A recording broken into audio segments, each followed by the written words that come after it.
खून बहना शुरू हो गया, कपड़े शपड़े फट गए, ये लड़ते घुलते ये भी नीचे आ गया, ये बाहर चले गए गेट के। जब मैंने ऊपर से देखा, मैंने लोगों को आके मैंने चीखो पुकार डाली है। मैंने लोगों से आके कहा हमें बचा लो, हमें बचा लो, हम मर गए, हमें बचा लो। उसके साथ 3 लड़के और थे, वो भी ऐड हो गए उसके अंदर। उनकी बैक पे ना 7-8 गोलियां लगी थी पहले। वो यहाँ पे आ गए, मुझे कहने लगे आसिया मुझे गोलियां लगी, मुझे ले जाओ। उसने इतनी बात की, वो वहीं पे गिर गए हैं। बाद में वो डोर के आगे आया, जैसे मैं अंदर एंटर हुई हूँ, मेरा इरादा था कोई रक्षा देखूँ, किसी को कहूँ, किसी की रिक्वेस्ट करूँ। मैं बाहर निकली, वो भागा भागा आया, मेरा ससुर आगे आ गया। मेरा ससुर यहीं पे आके गिर गया, उसकी टांगों में फायर मारे, मैं भाग के वॉशरूम में चली गई।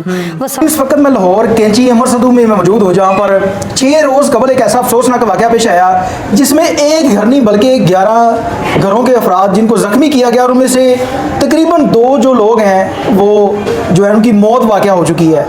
इस वक्त मैं एक ऐसी फैमिली के साथ मौजूद हूँ, मेरे साथ एक बहन मौजूद है जिनके शोहर को एक छोटी सी लड़ाई पे उनको कत्ल किया गया। ना सिर्फ कत्ल किया गया बल्कि जब वो फायर लगा, वो घर में आते हैं, गिरते हैं, तो उस घर में आके फिर ऊपर से उनको फायर मारे जाते हैं, और जो मोहल्ले में उनको बचाने के लिए आता है वो उसी बंदे के ऊपर फायरिंग करते हैं। और ऐसे करके तकरीबन 11 लोग थे जिनको ज़ख्मी किया गया, जिनमें से 2 लोग जो है उनकी मौत वाक़या हो चुकी है।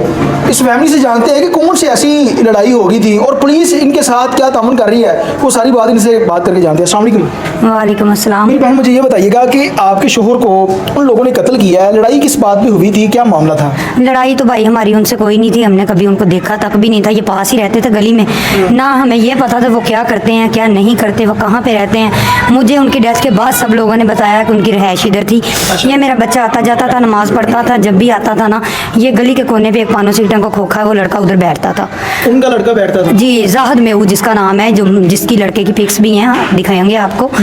वो इसको तंग करता था, वो था नशा बेचते थे, वो असला बेचते थे। जी जी, वो सारे भाई ऐसे थे। एक भाई जिसने फायरिंग की थी वो पहले भी 12 साल सज़ा काट के आया, भागा हुआ था अपने गांव से, कसूर के रहने वाले पीछे से। जी, वो 12 साल सज़ा काट के आया, उस पर 302 के पर्चे हैं।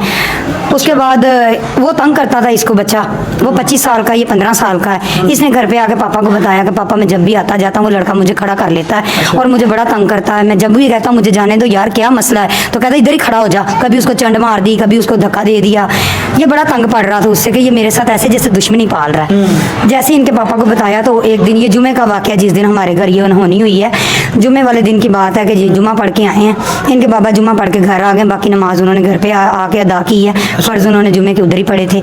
छोटे बच्चे घर पे ना साथ ही आ गए हैं। ये और ये एक इसका दोस्त था, ये बाहर खड़े, उस लड़के ने फिर तंग किया। तो इन्होंने बाबा को आके बताया कि बाबा वो लड़का नहीं मुड़ रहा, वो मुझे बड़ा तंग करता है, आप ना ऐसा करें पुलिस को इन्फॉर्म करें, ये बंदे ठीक नहीं है, इनकी रेपो कुछ इधर ख़राब है, तो मुझे डर लगता है। इसके पापा ने कहा मैं जो है ना 15 पे कॉल करता हूँ, तो उसको पकड़वाता हूँ, खुद ही पुलिस वाले पूछ लेंगे कि तुम्हारा मसला क्या है। 15 पे कॉल की, पुलिस थोड़ी लेट आई, 1.5 घंटे मैचों में मसरूफ थी।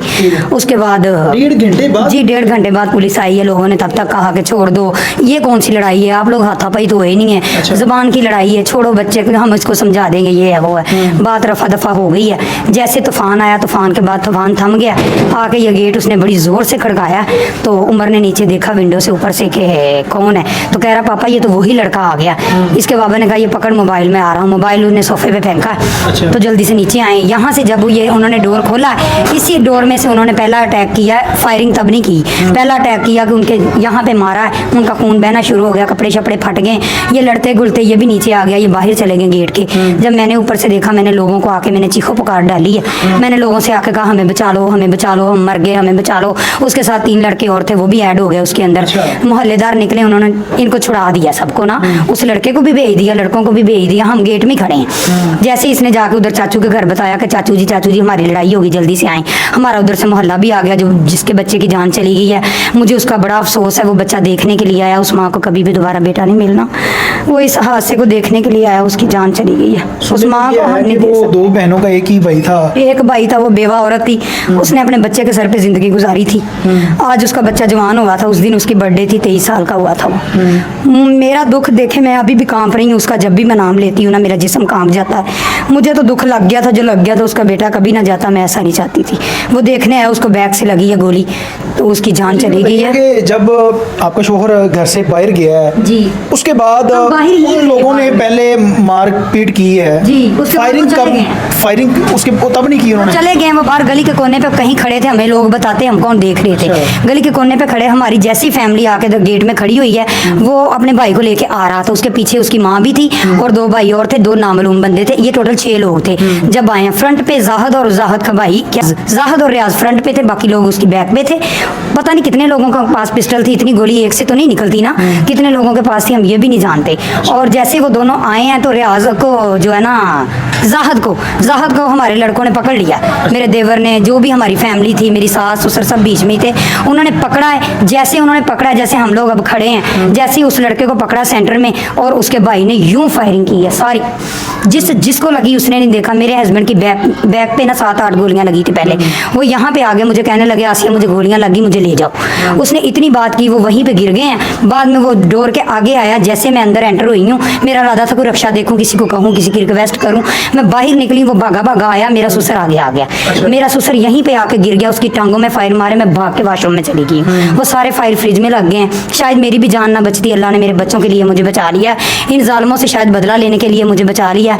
अल्लाह ने मुझे ज़िंदगी दी है तो, लेकिन मैं इनको नहीं छोड़ूंगी। मेरी हुकूमत से यही अपील है, ये देखें मरियम नवाज साहबा और शबाज शरीफ, मियाँ शबाज शरीफ और जितने भी ऊपर लोग बैठे हैं, अल्लाह ताला ने आपको हिम्मत और ताकत दी है, और इस ताकत को ज़ाया ना जाने दें। हमें इंसाफ दिलाएं, हमें इंसाफ चाहिए। इन लोगों को या फांसी दें या इनका इनकाउंटर करें, या मेरे इधर मोहल्ले में लाके इनको सरेआम गोलियां मारी जाएं। Thank you. कितनी देर तक इस मोहल्ले में वो फायरिंग करते हैं? तकरीबन 10 मिनट। 10 मिनट तक? जी 10 आप लोगों ने जब 15 पे कॉल की थी, लोगों ने की, हमें कोई होश नहीं। कितनी देर बाद पुलिस मेरी तो पहुंची? सारी फैमिली जो है ना, वो गोलियों के शिकंजे में आ गई थी। मुझे तो होश नहीं रही थी, मैं सबको देखने वाली थी, मैं चीखो पुकार गली में कर रही थी, मुझे कोई होश नहीं थी कि मैं किसको कॉल करूं। मेरे मोबाइल इधर ही पड़े थे सारे स्टी स्टैंड पे, कब उठाए गए हैं। मेरा फ़ोन गायब हो गया, मेरा फ़ोन, बच्चे का फ़ोन गायब हो गया, अभी तक नहीं मिला। मेरे हस्बैंड का फ़ोन और मेरे भाई का फ़ोन पुलिस ले गई थी, वो हमें 2 दिन बाद मिले। हमने, मेरे रिश्तेदारों को अब पता चल रहा है, मेरे अजीज़, मेरा खून का रिश्ता अब आ रहा है, जिनको पता नहीं, हमारा फ़ोन ही नहीं था घर पे, हम किसको बताते। तो यही है मेरी रिक्वेस्ट कि आप हमें इंसाफ दिलवाएं। अच्छा, मुझे ये बताइएगा कि जब वो लड़का आपको तंग करता था, क्या उसने कोई बात क्या की थी जिस पे इतनी ज़्यादा लड़ाई होगी कि आपके बाबा को और इतने ज़्यादा लोगों को उन्होंने गोलियां मार दी? कोई हमारी बात नहीं थी उनसे, ना कभी कोई पुरानी दुश्मनी, ना मैं उसके साथ बैठता था। उसकी उम्र 25 साल थी, मेरी 15 साल, ना मेरा उसके साथ कोई मजाक। मुझे रोक लेता था, वो नशई थे। अच्छा। शुरू से इधर नशा बेचते हैं, असला बेचते हैं, और छोटी छोटी बात पे खुद ही लड़ाई ले लेते हैं। हमने लड़ाई नहीं ली, वो बस मौका ढूंढते हैं, वो बस लड़े। पहले एक तंदूर वाले को छोटी सी बात पे उन्होंने कैंचियाँ मारी हैं, इधर से कैंची मारी है, मैदा उसका बच गया। अच्छा। काफ़ी करप्ट लोग थे, उन्होंने काफ़ी कत्ल, पहले भी उसका भाई 302 करके आया हुआ है कि उनके हाथ खुले हुए थे, बस किसी को मारते, कोई डर नहीं, कोई खौफ नहीं। बस छोटी सी बात पे उसके भाई ने आते ही लड़ाई की है, और उसका बड़ा भाई आया, उसने आते फायरिंग स्टार्ट कर दिया। उसके छोटे भाई ने भी पिस्टल लटकाया हुआ था, लेकिन पता नहीं था।